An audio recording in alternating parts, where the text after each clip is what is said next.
नमस्कार, मैं संतोष मंडलोई पुनः आपके बीच जीवन यात्रा में शामिल होने के लिए उपस्थित हुआ हूँ। साथियों, जीवन जीना और जीवन को समझ करके जीना दोनों ही बहुत महत्वपूर्ण चीज़ें होती है। मित्रों, जीवन जीते समय विभिन्न प्रकार के हमारे घटनाएं, दुर्घटनाएं, बदलाव, परिस्थितियां बदलती और बनती रहती है। मित्रों, जीवन जीने के दौरान हमें ऐसे मोड़ से गुजरना पड़ता है। जीवन यात्रा में हम ऐसे घटनाओं से, दुर्घटनाओं से, विभिन्न प्रकार के मोड़ों से होकर के गुजरते हैं, तब जाकर के हम हमारी यात्रा के अंतिम पड़ाव पर पहुंचते हैं। ऐसे ही मित्रों, जीवन जीने के दौरान भी हमें बहुत सारे ऐसे परिस्थितियों को झेलना पड़ता है और उनको समझ करके, उनसे निजात पा करके, उनसे निपट करके हमें आगे बढ़ना होता है। प्रिय साथियों, जीवन यात्रा में जब हम हमारी सीट का आरक्षण करते हैं, तब भी हम देखते हैं कि हमारे पड़ोस में कौन बैठा है, हमारे बाजू वाली सीट में कौन बैठा है, हमारे आगे वाली सीट पे कौन है, हमारे पीछे वाली सीट पर कौन है, हमारा ड्राइवर कौन है, हमारा कंडक्टर कौन है, हमारे साथी कौन कौन है यात्रा में। प्रिय साथियों, जीवन यात्रा भी ऐसी है। हमारे परिवार में भी हमारे बहुत सारे ऐसे साथी हैं। हमारे सीट पर जो बैठने वाले हमारे पड़ोसी, जिसे हम हमारी धर्म पत्नी कहते हैं, वो भी हमारे इस यात्रा में शामिल है। हमारे बच्चे शामिल हैं, हमारे माता पिता शामिल हैं, हमारे आसपास पड़ोसी सब शामिल होते हैं। प्रिय साथियों, एक ऐसी घटना मुझे याद आती है जिसको सुन करके एक मार्मिक दृश्य हमारे दिमाग में उत्पन्न होता है।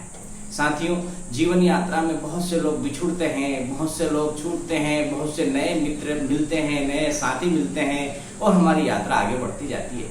अभी आपने देखा होगा प्रिय मित्रों, कोरोना काल में, कोविड-19 में हमारे कितने ही ऐसे जो मित्र हैं, साथी हैं, मजदूर हैं, हमारे जो सहयोगी हैं, वो इस यात्रा में अपनी यात्रा को खत्म कर चुके हैं। बीच में ही उन्होंने अपनी जीवन यात्रा छोड़ दी है। कोई प्लेटफार्म पर चला गया है, कोई भूख से मर करके पेड़ के नीचे जो है यात्रा खत्म कर चुका है, कोई बच्चा, कोई बुजुर्ग, कोई पुलिस वाला, कोई अस्पताल में डॉक्टर, जो देखो जो अपनी यात्रा को इस कोविड महामारी के कारण जो है बीच में ही छोड़ चुका है। प्रिय साथियों, ऐसे बहुत सारे मोड़ हमारे जीवन में आते हैं। हमारा जो यात्रा के साथ करने वाला एक महत्वपूर्ण सदस्य जो होता है परिवार का, वो अगर अच्छा हो तो हमारी जीवन यात्रा बहुत जीवन काल तक अच्छी निकलती है, अच्छी गुजरती है। हमारे इस यात्रा में छोटे से लेकर के बड़ा सब हमारा सहयोगी होता है। प्रिय मित्रों, किंतु यदि परिवार में या जीवन में या बस में यदि सीट वाला साथी हमारा अच्छा नहीं हो तो हमारी यात्रा बड़ी दूभर हो जाती है। हमें एक दिन निकालना बड़ा कठिन हो जाता है। प्रिय मित्रों, ऐसा ही एक दृष्टांत मेरे दिमाग में आ रहा है और ये दृष्टांत इतना मार्मिक है, इतना भावुक है कि इसको सुनकर के मुझे तो बहुत दुख का एहसास होता है। प्रिय साथियों, एक घटना मुझे याद आती है कि परिवार में जो सदस्य होते हैं, इनके साथ बड़ा तालमेल होना बहुत आवश्यक है। इसी तालमेल के द्वारा ही हमारा जीवन जो है आगे बढ़ता है, यात्रा पूरी होती है। किंतु जब इस यात्रा में कोई साथी हमें जो है अच्छा मिल जाता है तो ठीक है, किंतु यदि बहुत सारे परिवार के सदस्यों में बहुत, मुझे भद्दे शब्दों का प्रयोग नहीं करना चाहिए, हमारे चाहे माँ हो, बहन हो, पत्नी हो, ये हमारे बहुत अच्छे सहयोगी होते हैं यात्रा के।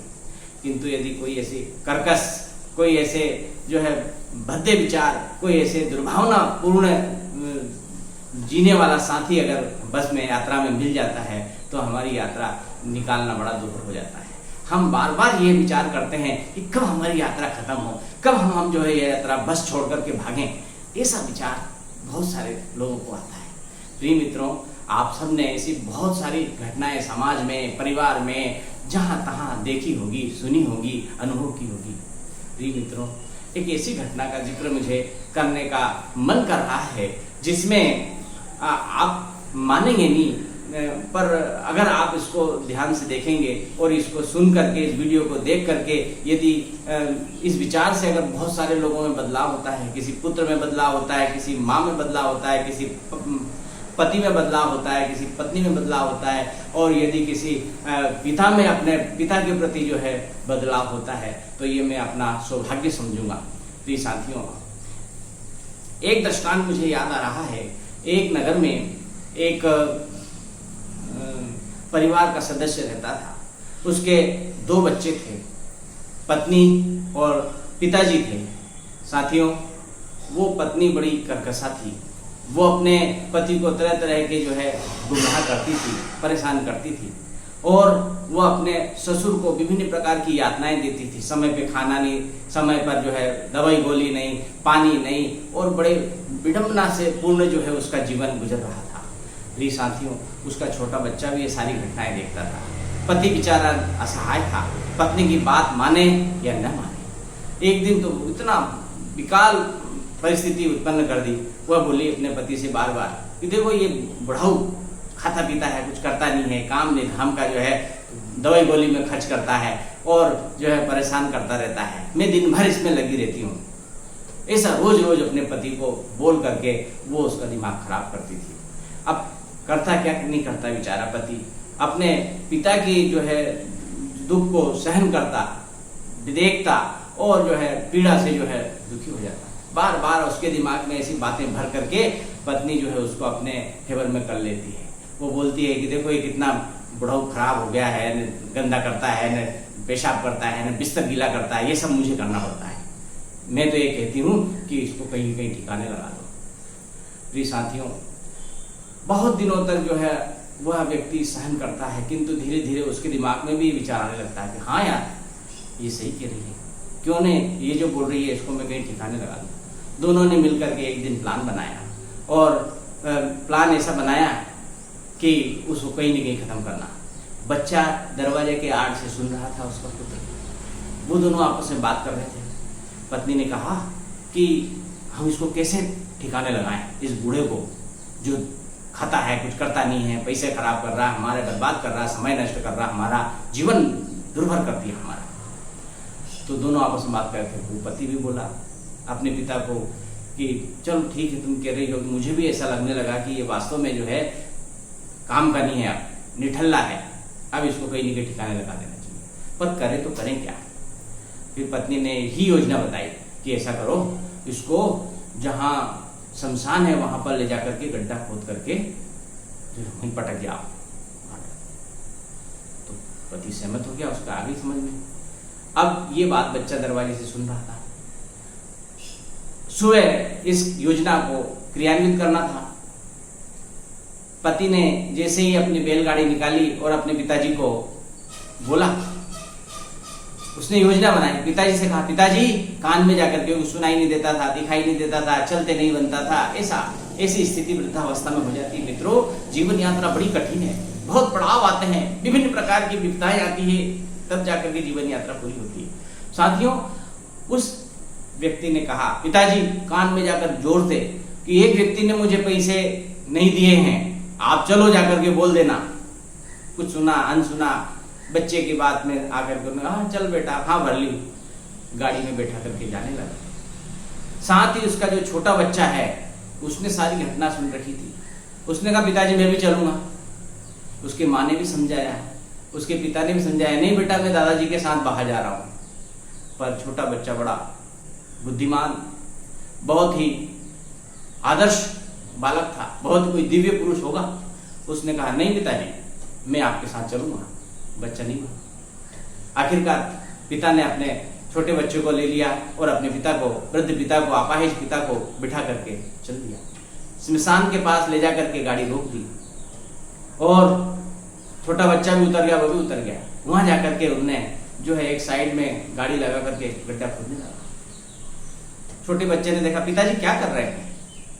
बोले बेटा मैं गड्ढा खोद रहा हूँ, अब ये तुम्हारे दादा कोई काम के नहीं रहे, अपाहिज हो गए, कुछ बनता नहीं है, खर्चा करते हैं, तो मैं इनको ही जो है मिट्टी में दबा रहा हूँ। बोले अच्छा पिताजी ये मुझे देना जरा। उन्होंने फावड़ा और गेती उठाई बच्चे ने और वो भी एक गड्ढा वहां पर खोदने लगा। तो पिता ने देखा बेटा क्या कर रहे हो, तुम छोटे हो, ये क्या कर रहे हो। बोले नहीं पिताजी मैं भी एक गड्ढा खोद रहा हूँ। बोले क्यों। बोले मैं आपके लिए खोद रहा हूँ पिताजी। ये गड्ढा मैं आपके लिए खोद रहा हूं पिताजी। जब आप वृद्ध हो जाएंगे इस बात का मैं इंतजार नहीं करूंगा। आपने तो बहुत देर कर दी है, आपने इतना समय निकाल दिया है, आपने इतने धन और पैसे अपने दादाजी के ऊपर खर्च कर दिए हैं। मैं इतना नहीं करूंगा, मैं शीघ्र ही ये गड्ढा जो है पूरा करने वाला हूं, भरने वाला हूं। जैसे ही पिता ने अपने पुत्र की बात सुनी उसे बहुत दुख हुआ। वह अपने पुत्र को गोदी में लेकर के कहने लगा, बेटा मुझे माफ कर दो, मैंने अपने पिता के बारे में ऐसे बुरे विचार रखे और मेरी पत्नी के कहने पर मैं इन्हें यहाँ तक ले आया हूँ। मुझे माफ कर दो बेटा, तुमने मुझे जीवन की बहुत बड़ी सीख दी है। अब बच्चा और पिता और दादा तीनों गाड़ी में बैठ करके घर की ओर रवाना हो गए। अपने पुत्र को गले लगा करके बार बार वो जो है पिता अपना धन्यवाद ईश्वर को ज्ञापित कर रहा था कि बेटा तुमने मुझे अधर्म करने से रोक लिया। घर जाने लगे। घर पत्नी बड़ी खुश हो रही थी, बड़े उसे गुलछर्रे उड़ रहे थे उसके दिमाग में। उन्होंने कहा अच्छा आज बुढ़ऊ को वो ठिकाना लगा के ही आने वाले हैं, आज मैं उससे पीछा छोड़ने वाला है, आज मैं बड़ी खुश हूँ। उन्होंने अच्छा खाना बनाया, हलवे पूड़ी बनाए और अब इंतजार करने लगी। जैसे ही गाड़ी घर के सामने आई उसने देखा कि वो तो वापस लेकर के आ गए। बड़ी क्रुद्ध हो गई, बड़ी दुख मनाने लगी, क्रोध में आवेश में चिल्लाने लगी, ये क्या तुम कुछ करके नहीं लाए, ऐसा करके जो है वो जोर जोर से चिल्लाने लगी।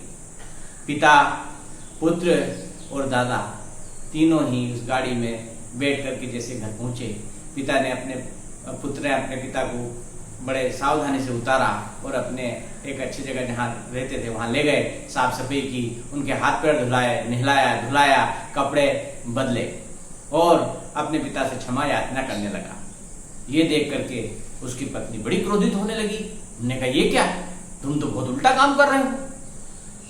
अब पति ने अपनी पत्नी को समझाने का प्रयास किया, वह नहीं मानी। उसने 2 3 4 लठ खींच करके उसको मारे और बोला तुम मुझे जो है अन्याय के लिए प्रेरित कर रही थी, मेरे पिता के लिए इस प्रकार की भावना रखती हो और मुझे अधर्म करने का प्रेरित कर रही थी। वैसा करके जो है वो डांटने लगा और उसको मारने लगा और घर से बाहर निकाल दिया। वह रोती चिल्लाती हुई भागती हुई अपने किसी दूसरे रिश्तेदार के यहाँ चली गई। साथियों, ये घटना जो है वह होने लगी। अब पिता और पुत्र और दादा तीनों प्रतिदिन घर में अच्छे से रहने लगे। कुछ दिनों बाद पुत्र ने कहा, पिताजी आप तो बहुत अच्छे मार्ग पर आ गए हैं, परंतु माँ पर इसका कोई असर नहीं हुआ है। मैं चाहता हूँ कि माँ भी अच्छे रास्ते पर आ जाए और वह अपने घर आ जाए। तो उन्होंने कहा बेटा मैं क्या कर सकता हूँ। पुत्र ने कहा पिताजी मेरे दिमाग में एक आइडिया है। बोले बता क्या बात है। उसने कहा पिताजी आप शादी कर लें, शादी करने का नाटक करें। मैंने कहा ठीक है, सारी बातें समझाई अपने पिता को पुत्र ने।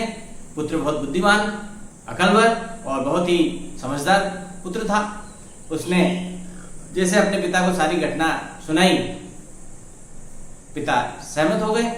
उसने सारे जो है नगर में जो है प्रचारित कर दिया, लोगों को, रिश्तेदारों को बता दिया कि मैं दूसरी शादी कर रहा हूँ। शादी करने की सारी तैयारी शुरू हो गई। दूल्हा बन गया, घोड़े पर सवार होकर के जाने लगा। ये बात जब उसकी पत्नी को मालूम पड़ी, वह बहुत दुखी हुई और परेशान होने लगी। बहुत जो है करुणा करके रोने लगी, सोचने लगी कि पहले तो वो एक बुढ़ाऊ था, उसका ही कष्ट था, लेकिन अगर मेरी सौत आ गई तो मेरा तो जीवन नर्क हो जाएगा, मैं तो मर जाऊंगी, मैं कहीं की नहीं रहूंगी और सौत का दुख तो बहुत पीड़ादायक होता है। ऐसे तरह तरह के दिमाग में जो है बातें मान करके दुखी हो गई। और अब उन्होंने सोचा कि मैं क्या करूं, मेरे पास क्या रास्ता है। दिमाग में आया कि अब मेरा बेटा ही मुझे जो है सही रास्ता दिखा सकता है। वह दौड़ी दौड़ी रोती हुई चिल्लाती हुई अपने पुत्र के पास गई। पुत्र से कहा बेटा देख तू मेरा लाल है और तू अब ऐसा अन्याय मत होने दे, पिता से बोल कि वह दूसरी शादी नहीं करे। वह पहले तो नहीं माना, किंतु बहुत विनम्र अनुरोध करने पर उसने कहा ठीक है माँ, मैं मान जाता हूँ, पिताजी को मना लेता हूँ, किंतु आपको हमारी बात माननी पड़ेगी। बोले बोल बेटा क्या बात है। बोले आप जो है आप घर चलिए और अपने दादाजी से ससुर जी से, रिश्तेदारों से अच्छा व्यवहार करेंगे। आप जो है अपने व्यवहार में बदलाव नहीं लाएगी तो हम ऐसा ही करेंगे। उन्होंने कहा ठीक है बेटा, और उसने जो है शादी कैंसिल कर दी और तीनों चारों घर में सुख शांति से रहेंगे।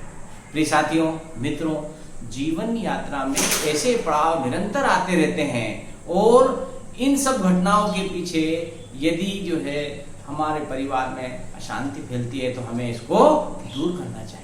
तो पिता ने इस प्रकार से अपने पुत्र को बचाया, पुत्र ने अपने पिता को बचाया और पुत्र ने अपनी माँ को भी सही रास्ते पर ले आया।